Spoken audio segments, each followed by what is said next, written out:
చాలా మంది భయపడుతున్నారు. అట్లా ఎందుకు జరిగిందంటే చెప్పనా, మరి మొన్న కూడా భర్త ఉంచుకున్నదే భార్య ఎంత తగలబెట్టిందిగా. 2 రకాలు ఉంది కదా, 2 రకాలు. మరి వాళ్ళు వీళ్ళు మారాలి కదా, వాళ్ళు వీళ్ళు మారాల. ఇప్పుడు ఎందుకంటే ఇప్పుడు ఈ సైడ్ ఆడవాళ్ళు ఒక రకంగా అవుతారు, ఆ సైడ్ మగవాళ్ళు ఒక రకంగా అవుతారు. ఎంతసేపు ఎందుకు అవుతారంటే పక్క పురుషుడి మీద ఆశపడ్డ ఆడదాని బ్రతుకు ఎప్పటికీ నడి రోడ్డు మీద ఉండాల్సిందే. పక్కవాడి భార్య మీద ఆశపడ్డ మగవాడి బ్రతుకు కూడా నడి రోడ్డు మీద ఉండవలసిందే. ఇప్పుడు వాడి భార్య మీద నువ్వు ఆశపడ్డావు, నీ భార్య నీ పిల్లలు నిర్దాక్షిణంగా గాలి చేసింది కదా, అందుకని జ్ఞానం తెచ్చుకోవాలి. ఒక్కళ్ళనే అంటానికి ఇది రూల్ లేదు. అందుకని 2 వైపులు జరుగుతుంది నాన్న, 2 వైపులు జరుగుతుంది. ఇప్పుడు మన సమాజం 15 ఏళ్ల నుంచి నడుస్తుంది ఇది. అందుకని దయచేసి మారాలా, మారాలా దయచేసి. ఎప్పుడైతే మనం పక్క వాళ్ళ మీద ఆశపడతామో మన వాళ్ళ మీద పక్క వాళ్ళు ఆశపడతారు. ఇది ఒక్కడ దీని సత్యంగా తెలుసుకుంటే ఈ హత్యలు అనేది ఆగిపోతాయి. భర్త మీద భార్యలకు ఆగిపోతాయి, భార్యల మీద భర్తలకు ఆగిపోతాయి. అవును అవును. ఇప్పుడు బయట వాళ్ళం అంటే కనిపెట్టలేము, భార్య భర్తలకు తెలుసుగా, కన్న తల్లిదండ్రులు తెలుసుగా, ఇళ్లలో తెలుసుగా. మన భార్య ఏం చేస్తుందో భర్తకు తెలియదా, మన భర్త ఏం చేస్తుందో భార్యకు తెలియదా? అక్కడైనా కుటుంబాలు నిలబెట్టుకోవచ్చు కదా. ఇప్పుడు ఏమైనా తప్పు చేసినా కూడా భర్త చెప్పినప్పుడు ఏనాల కుటుంబం పరుగు పోతుంది అనుకున్నప్పుడు ఆయన ఏనాలా ఇంటే కుటుంబం శల్లాకాలం కాకుండా ఉంటుంది. అవును అవును అవును అవును. ఇప్పుడు ఎందుకంటే సిటీలకు వచ్చారు కదా చదువుకోమని, తల్లిదండ్రులు మేము కష్టపడి సంపాదిస్తున్నాం కదా, మీకు దాని విలువ తెలియట్లేదుగా. వచ్చినాక తిరగమరి తర్వాత మా ఇష్టం, ఆమె ఇష్టం. మొన్న ఎవరు అన్నారు కూడా తాళి బొట్టు వేసుకోవాలన్నా వద్దా అని అంటే ఆమె ఇష్టం, అది ఆమె నిర్ణయం తీసుకుంటది. కట్టే సన్నాసి నువ్వే అన్నప్పుడు వేసుకుని ఆమె వేసుకుంటా అంటదా చెప్పు? మొన్న ఎవరు అన్నారు.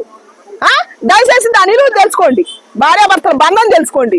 మీ తల్లిదండ్రులు ఎలా మిమ్మల్ని గనరో వాళ్ళ బంధం ఎంత బాగుందో మన బంధం ఎంత బాగుందో అని తెలుసుకుంటే ఈజీ సమాజం బాగుపడుతుంది. ఇప్పుడున్న తరం అది తెలుసుకుంటే కనుక ఈజీ బాగుపడతారు. రేపు మీ పిల్లల భవిష్యత్తు బాగుంటుంది, మీరు కూడా చెప్పుకోవడానికి బాగుంటుంది. పెళ్లిళ్ళు అంటే అటు తరాలు ఇటు 7 తరాలు అంటున్నారు కదా, చూసుకుని పెళ్లి చేసుకుంటారు కదా, మరి ఎందుకు ఇలా జరుగుతుంది అనుకుంటారు? ఎందుకు జరుగుతుందంటే ఎట్లాంటి అడిగేటప్పుడు బాగానే సంసారాలు అడుగుతారు, చేసేదేమో శివపొద్దులు, దూరేదేమో దొమ్మర గుడిసెలు. అడిగేటప్పుడు అన్ని చూసేటప్పుడు బాగానే ఉంటాయి, మరి చేసేది కూడా ఉండాలి కదా. మన కుటుంబాలు, మన అక్కల చెల్లెళ్ళు, మన తల్లిదండ్రులు ఎట్టున్నారు, మన సంస్కారం ఎట్టుంటే మనం వీడి దాకొచ్చును. మనల్ని ఎంత చదువు చదివిస్తారు, మనం సిటీకి వచ్చినవంటే మన తల్లిదండ్రులు ఇంకా మట్టి పిసుకుంటారంటే ఏటికి ఆ అర్థం తెలిస్తే ఈ సిటీకి వచ్చి ఈ వేషాలు వేయరు, ఈ అనర్థాలు జరగవు. ఆడవాళ్ళు కానీ మగవాళ్ళు కానీ ఇట్లాంటి వాళ్ళే పెళ్లిళ్ళు చేసుకొని జీవితాలు సర్వనాశనం చేసుకునేది. అమ్మాయి చదువుకొని ఎప్పుడైతే ఇల్లు దాటిందో అప్పటి నుంచి ప్రాబ్లమ్స్ ఎక్కువైనాయని అంటారు. ఒకప్పుడు చదువుకు తక్కువ ఉన్నా కానీ ఇంట్లోనే ఉండేవాళ్ళు. సో ఈ మధ్య కాలంలో చదువు కోసం అని బయట వెళ్ళి తిరిగి కల్చర్ అని ఇంకోటని. సో దీని వల్ల ఇలాంటివి, తర్వాత సెల్ ఫోన్లని, ఈ రెండింటి వల్ల ఎక్కువ జరుగుతున్నాయని అంటున్నారు. ఏమంటారు? అవును నిజమే, ఎక్కువ జరుగుతున్నాయి ఈ రెండింటి వల్లే. ప్రసంగాలు మా గరకపాటి నరసింహరావు గారు కూడా పెట్టి చెబుతుండు కదా, ప్రసంగాలలో ఎక్కడ ప్రసంగం పెట్టినా చెబుతూనే ఉండదు పిల్లల గురించి, అవగాహన గురించి. తల్లిదండ్రులు పట్టించుకోండి, జాబులే ముఖ్యం కాదు, మీకు లక్షలు వస్తున్నాయని చెప్పి మీకు ఒక గది వాళ్ళకు ఒక గది. సిటీలో వాళ్ళే ఎక్కువ నిర్ణయించేది వాళ్ళే. పిల్లలకు ఒక గది, తల్లిదండ్రులకు ఒక గది, మళ్ళీ తల్లిదండ్రులకు కూడా చెరొక గది ఉంటది. ప్రైవేట్ ఉండాలంట, ప్రైవేట్ గా ఫ్రీడమ్ కావాలంట. ఇవన్నీ కోరుకోబట్టే భ్రష్టు పట్టిపోతుంది వివాహం వ్యవస్థ, కుటుంబ విలువలు దిగజారిపోయేది ఇవన్నీ ఉండబట్టే. దీని గురించి ఎంతమంది వచ్చి చెప్పాలా? మా గురువు గారు చాగంటి కోటేశ్వరరావు గారు వచ్చి చెబుతుండు, గరకపాటి నరసింహరావు గారు వచ్చి చెబుతుండ్రు, ఇంకా మహానుభావులు ఎంతో మంది వచ్చి చెబుతుండ్రు. ఇంటే ఏమైతుంది? ఇంకోటమ్మ, తల్లిదండ్రులు కూడా కొంచెం అమ్మాయిలకు సరిగ్గా చెప్పట్లేదు అనేది కూడా ఉంది. ఎందుకంటే వాళ్ళ వైఫ్ ఒకప్పుడు అత్త కిందనే ఉండింది. సో ఈమె కూడా అత్తగారింటికి వెళ్ళినప్పుడు ఈ విధంగా ఉండాలి అనేది మాత్రం చెప్పట్లేదు. ఎందుకంటే నువ్వు ఒక ఫ్రీడమ్ గా ఉండు, నిన్నేమన్నా అంటే మాకు చెప్పు అని ఇలాంటివి కూడా కొంతమంది చెప్తున్నారు. మంచి క్వశ్చన్.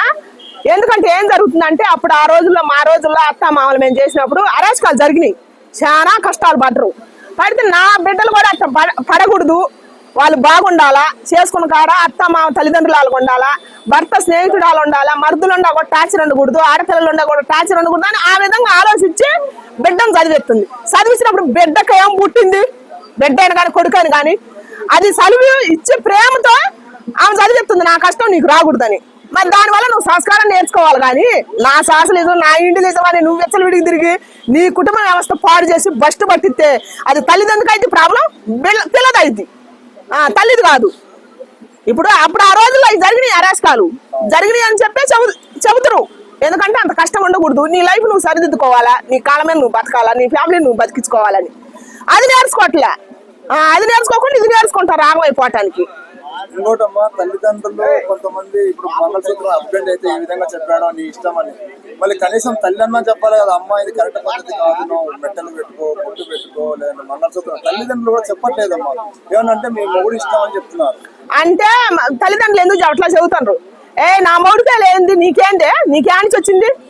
నా అత్తమామకు లేదు, నా మొగుడికి లేదు, మా ఇంట్లో వాళ్ళు ఒప్పుకుంటేమనరు, మీకేంది? మీరు మధ్యలో దూరి మీరు ఎందుకు పెడతారు పూర్లు అని తిరగబడతారు. మరి అక్కడ సిగ్గు రావాల్సింది ఎవరికి? అత్తమామకి చేసుకున్న మొగుడికి. చదువుకోవడం వల్లేనా లేదా చదువుకోక లేని వాళ్ళు కూడా అదే విధంగా అంటున్నారా? ఎట్లమ్మా? ఎవరు చదువుకున్న వాళ్ళే ఎక్కువ నడిచేది, ఎక్కువ 90% చదువుకొని మాకు ఇండివిజువల్ బతుకు, మా కాళ్ళ మీద మాకు కావాలా అని చెప్పి ఎక్కువ సిటీలలో ఉంటారు కదా, వచ్చి ఆడే ఎక్కువ పొరపాట్లు జరిగిపోతున్నాయి. డబ్బు వచ్చింది, డబ్బు వచ్చి సంస్కారం తగ్గింది. డబ్బు లేనోడు కూడా జీవితాలు సర్వనాశనం. డబ్బు లేనోడు ఏ రకంగా జీవితాలు నాశనం చేసుకుంటారంటే తిరిగి అర్ధార్థంగా కడుపులు దిగదాగి అట్టాటి వాళ్ళు కడుపులు, ఇప్పుడు పిల్లలు పుట్టినాక నడు రోడ్ల మీద వేసి చెత్త కుండీలు వేసేదేమో అట్టాటి వాళ్ళు, డబ్బు ఉండలేమో రహస్యంగా జీవితాలు సర్వనాశనం చేసి మట్టు పెడతారు. ఇంకోటి ఇప్పుడు పెళ్లి చేయాలంటే అటేడు తరాలు లేదు, అది ఒకప్పటి మాట. ఇప్పుడు కేవలం వాళ్ళు వ్యక్తిగతంగా తెలుసుకున్న తర్వాత పెళ్లి చేస్తే మంచిదని కొంతమంది అంటున్నారు. అంటే ఇప్పుడు ఇతను ఫ్రెండ్స్ తో ఎలా ఉంటాడు, వాళ్ళ అమ్మతో ఎలా ఉంటాడు, తర్వాత బయట వాళ్ళ ఫ్రెండ్ సర్కిల్లో చదువుకునేటప్పుడు ఏ విధంగా, ఇది కనుక్కొని చేయడం మంచిదని అంటారు కొంతమంది. దాని గురించి ఏమంటారు? అవును, నిజమే కదా. ఇప్పుడు తల్లిదండ్రులు కాడ ఉండలేదుగా, ఇప్పుడు వాడు బుద్ధి ఎట్టుందో చూడటానికి. నా పిల్లగాడు పోయి అన్న హైదరాబాద్ లో చదువుతుండు, తోటోడు తొడగోసుకుంటే మెడగోసుకోవాలని తల్లిదండ్రులు కూడా కొంత తప్పు చేస్తాను. ఇప్పుడు ఆయన పిల్లగాడు పోయి, నా పిల్లగాడు పోయి ఆడు చదువుతుండుగా లచ్చలు పెట్టి, నాకు ఉండా లేకపోయినా ఉండేటప్పుడు వాడు అమ్ముకొని నేను వాళ్ళు లచ్చలు పెట్టి వాడిని అడుగుతున్నా, వాడు ఆడేం చేసింది నాకు కూడా తెలియదు కదా. ఇప్పుడు అందుకని ఫ్రెండ్స్ కనుక్కుంటారంట. ఇప్పుడు జరిగేది అదే సంబంధాలలో, తల్లిదండ్రులు కాదు కనుక్కునేది, వాడితోటి ఫ్రెండ్స్ ని, వాడితో పాటు తిరిగే వాళ్ళని కనుక్కుంటారు అన్నమాట, పిల్లగాడు మంచివాడా కాదని. ఎందుకంటే వరుస మారి ఇప్పుడు ఈయన ముగ్గురు ఉండొచ్చు, ఆమె నలుగురు ఉండొచ్చు. ఇప్పుడు జరిగే పెళ్లిళ్ళు అయ్యే, ఇప్పుడు ఈ సమాజంలో జరిగే పెళ్లిళ్ళు. ఫైనల్ గా ఇప్పుడు అమ్మాయి అబ్బాయి పెళ్లి చేసుకోవాలంటే ఏ విధంగా ఉంటే కరెక్ట్ అంటారమ్మా? ఇప్పుడు ప్రజెంట్ సిచ్యువేషన్ చాలా ఘోరంగా ఉన్నాయి కదా, చంపడం, వీళ్ళని చంపడం. సో వీళ్ళిద్దరు మ్యారేజ్ లైఫ్ సవ్యంగా జరగాలంటే ఎట్లా ఉంటే కరెక్ట్ గా? ఎట్లా ఉంటే పూర్వం రోజులు తిరిగి రావాలా. ఖచ్చితంగా పిల్లలకు ఒక గది ఇవ్వద్దు, వాళ్ళకి సెల్లులు ఇప్పియొద్దు, వాళ్ళకి ఫ్రీడమ్ వద్దు. ఆ రోజుల్లో మాకు ఫ్రీడమ్ లేదు కాబట్టి సమాజం బాగుంది, కుటుంబ విలువలు బాగుంటాయి. అందుకని దయచేసి కుటుంబం అంతా తల్లికి ప్రవేశివద్దు, తండ్రికి ప్రవేశివద్దు. మీరు ఎంత సంపాదించిన నీ కుటుంబం విచ్ఛిన్నం అయిపోయినాక నీ సంపాదన ఏమిటికి? నీ బొంద మీద వేసుకొట్టుకుంటావా ఏమిటికి? అందుకని కుటుంబం కాపాడుకోవాలి. వాళ్ళ కోసమే నేను సంపాదిస్తున్న రెయ్యం బహుళ అనుకున్న తల్లిదండ్రులకు నేను చెబుతున్నా. అనుకుంటే గనక వాళ్ళ భవిష్యత్తు బాగుండాలనుకుంటే మాత్రం వాళ్ళు అసలు ఏం చేస్తారు? అనుక్షణం వాళ్ళ మీద ఒక కన్ను వేయాల్సిందే. వాళ్ళకు ఇప్పుడు పిల్లకో గది, పిల్లగాడికి ఒక గది ఇవ్వద్దు, మీరిద్దరు సరే గదులు పంచుకోవద్దు. కుటుంబం అంతా ఒక కారు ఉండాలి. సెల్లు ఇప్పుడు తల్లికి ఒక సెల్లు, మౌడికి ఒక సెల్లు, కొడుకు ఒక సెల్లు, బిడ్డకు ఒక సెల్లు ఉంటుంది.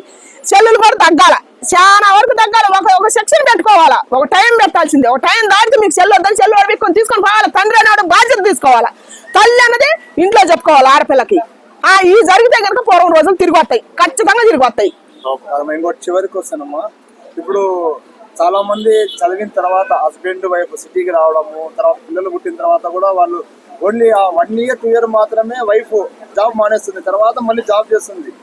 సో వాళ్ళకి మీరు ఏం చెప్తారు? మా వాళ్ళ పిల్లలను అట్లా మళ్ళీ వదిలేసి మళ్ళీ మీరు జాబ్ చేస్తే మళ్ళీ ఆదాయం వస్తుంది, పిల్లలు చెడిపోతారు. ఏం చెప్తారు చెప్పండి. కష్టం. ఇప్పుడు పొలం రైతు పని అనేది ఒక్కొక్కరికి సీదరింపు వచ్చింది. ఎప్పుడైతే రైతు పని, మట్టి పని సీదరింపు వచ్చిందో, సుఖానికి అలవాటు పడ్డరో, శరీరానికి సుఖం పెట్టారు, మనసుకు కష్టం ఎక్కువ పెట్టారు. మా గురుగారు చెప్పిండు. దీనికి ఎప్పుడైతే అలవాటు పడ్డరో అప్పుడు కుటుంబ వ్యవస్థ బస్టు పట్టడం మొదలైంది. ఇప్పుడు ఉద్యోగం అని అంటారు. ఉద్యోగం ఏమిటికి? నీ భవిష్యత్తును నిర్ణయించుకోవటానికా, నీ భవిష్యత్తును సమాధి చేసుకోవటానికా? అది ఒకటి ఆలోచించుకోవాలి. ఉద్యోగం చేసే మహిళలైనా సరే, పురుషులైనా సరే. కుటుంబం పాడైపోయినాక మీరు ఉద్యోగం చేసుకుని ఏం ఉపయోగం? ఇప్పుడు ఆ రైలు కట్ట మీద పడి 3 చచ్చిపోయారు, తల్లి, కొడుకు, బిడ్డ. లక్షలు సంపాదిస్తారంట. ఇంకా లక్షలు ఎవరు మంది మీద వేసుకొట్టుకుంటారు? ఏం చేసుకుంటారు? అందుకని దయచేసి జీవితాలు ప్రాణం కన్నా ఎక్కువ, డబ్బు ప్రాణం కన్నా ఎక్కువ కాదు. డబ్బు ఎక్కువ కాదు, ఇప్పుడు ఉద్యోగాలు ఎక్కువ కాదు, అసలు ఏది ఎక్కువ కాదు ప్రాణం కన్నా. ప్రాణం మనం భూమి మీద ఉంటేనే ఏదైనా గెలవగలుగుతాం. అది పోయిన తర్వాత ఏమీ గెలవలేము, దేనికి సమాధానం చెప్పలేము. దయచేసి అది గ్రహించుకోవాలని నేను చెబుతున్నా. గత వీళ్ళు ఉద్యోగాలు చేసి లక్షలు సంపాదించిన తర్వాత పిల్లోళ్ళు చెడిపోతే అది ఆ లక్షలు ఉపయోగమేనా అసలు వాళ్ళకి? ఇంకెందుకు ఏం చేసుకుంటారు అది మంది పాలు కావాల్సిందే, ట్రస్టుల పాలు, అనాథాశ్రమం పాలు అట్ట కావాల్సిందే. దానివల్ల ఇంక ఉపయోగం ఏమీ లేదు. ఓకే అమ్మ, థాంక్స్. Thank you